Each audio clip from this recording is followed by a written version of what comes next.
Hello hello. ये video का topic है non verbal test of intelligence. Non verbal test of intelligence क्या होता है, चलो देखते हैं। Intelligence test that use pictures, designs, material objects to measure intelligence are called as non verbal intelligence test. ऐसा इंटेलिजेंस टेस्ट जिसमें word और number use नहीं करते, लेकिन उसकी जगह पे पिक्चर्स यूज करते हैं, डिजाइन यूज करते हैं, मटेरियल ऑब्जेक्ट यूज करते हैं। ऐसे टाइप के इंटेलिजेंस टेस्ट को अपन क्या बोलते हैं? क्या बोलते हैं? Non verbal intelligence test. In these test language is not use to measure intelligence. ये टाइप के टेस्ट में लैंग्वेज को अपन यूज नहीं करते। क्या यूज करते फिर? In this test subjects are not required to respond verbally to test items. Non-verbal tests are of two types: performance test and paper pencil test. तो ये टेस्ट में किसी को कुछ बोला नहीं था कि आप ये पकड़ो और मेरे को ये वर्ड बोल के सुनाओ, ये नंबर बोल के सुनाओ, 2+2 करके दिखाओ। वो सब नहीं होता है। क्या बोलते हैं? या तो आपको कोई ऑब्जेक्ट दिया जाएगा, उसके बेस पे आपको कुछ करना रहेगा, या तो पेपर पेंसिल टेस्ट होता है। उसको जो पहला वाला टाइप का है उसको बोलते हैं परफॉर्मेंस टेस्ट, या परफॉर्मेंस करके दिखाओ, इंटेलिजेंस पता चल जाएगा। और दूसरा है paper pencil test. Paper pencil test paper में मतलब पेपर पे आपको कुछ प्रॉब्लम्स दिए जाते हैं और वो प्रॉब्लम्स सॉल्व करना होता है। जितना ज़्यादा सॉल्व किया उतना ज़्यादा इंटेलिजेंट, जितना कम सॉल्व किया उतना कम इंटेलिजेंस। सिंपल टेस्ट रहता है।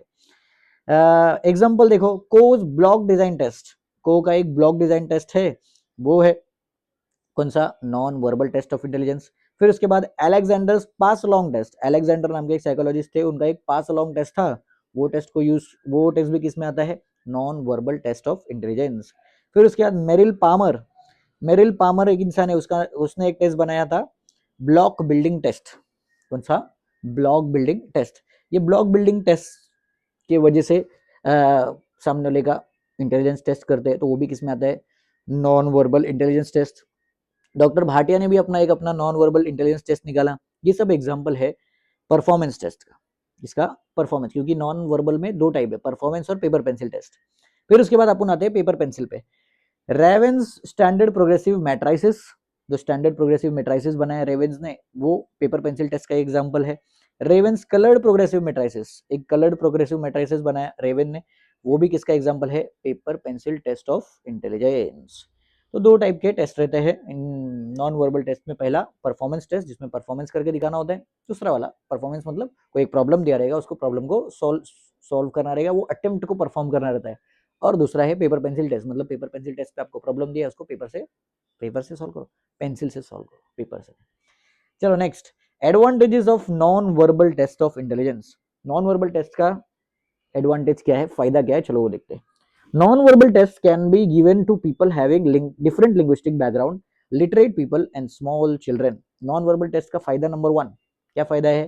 कि इसको हम लोग अलग अलग लिंग्विस्टिक बैकग्राउंड, अलग अलग लैंग्वेज बोलने वाले लोगों को भी दे सकते हैं, क्योंकि कुछ तो परफॉर्म करके दिखाने का या तो प्रॉब्लम है पेंसिल से सॉल्व करने का है, तो उसमें कुछ लैंग्वेज की गरज तो है नहीं। तो अच्छा एक एडवांटेज रहता है कि अलग अलग लैंग्वेज बैकग्राउंड से आए हुए लोग और छोटे बच्चे लोग को भी हम लोग ये टेस्ट दे सकते हैं। ठीक है। Performance test are specially use to measure the intelligence of differently abled people. तो जो डिफरेंटली एबल लोग रहते हैं उनका भी इंटेलिजेंस टेस्ट करने के लिए परफॉर्मेंस टेस्ट ही ज्यादातर यूज होता है।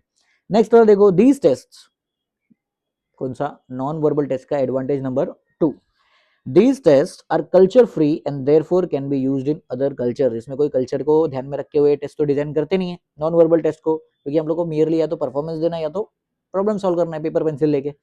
तो इसके लिए कोई भी कल्चर में इसको इस्तेमाल कर सकते हैं। तो वर्बल टेस्ट कैसा था? उसको अलग अलग कल्चर में परफॉर्म नहीं कर सकते थे, लेकिन इधर अलग अलग कल्चर्स में उसको यूज कर सकते हैं। Next, disadvantage of non verbal test of intelligence. Non verbal test का डिसएडवांटेज भी देख लेते हैं कि क्या क्या डिसएडवांटेज है। Number 1, non verbal test of intelligence are less suitable to measure higher and subtle mental abilities. अगर किसी का हायर मेंटल एबिलिटी चेक करना है या सटल मेंटल एबिलिटीज चेक करना है, मतलब वो पैनिक के केस में कैसे काम करेंगे, जब वो केओस के सिचुएशन में रहेंगे तो कैसे काम करेंगे, हाइपर जो बहुत ज्यादा बड़ी प्रॉब्लम्स रहेंगी उस पर कैसे परफॉर्म करेंगे, वो उसको चेक करने के लिए अपन नॉन वर्बल टेस्ट को यूज नहीं कर सकते, उसके लिए वर्बल टेस्ट ही यूज करना पड़ेगा। फिर नेक्स्ट वाला देखो, दूसरा डिसएडवांटेज नॉन वर्बल टेस्ट का क्या है? कि they are less suitable to differentiate people having average intelligence and people having above average intelligence. तो इसमें क्या होता है, सब लोग को एक ही बैकग्राउंड, एक ही कल्चर, एक ही चीज के ऊपर हम लोग मापते हैं, बरोबर कि नहीं? सेम कोई भी कल्चर रहने दो आ जाओ, कोई भी लिंग्विस्टिक बैकग्राउंड रहने दो आ जाओ, कोई भी एज ग्रुप रहने दो आ जाओ। तो इसमें क्या होता है, हम लोग डिफ्रेंशिएट नहीं कर सकते किसका इंटेलिजेंस अबव एवरेज है और किसका लोअर एवरेज है, ऐसा कौन मानता है, साइकोलॉजिस्ट लोग। तो इसके लिए नॉन वर्बल टेस्ट को ये हायर और अबव एवरेज को डिफरेंशिएट करने के लिए इस्तेमाल नहीं कर सकते। चलो ठीक है, ये है types of intelligence test. Bye bye.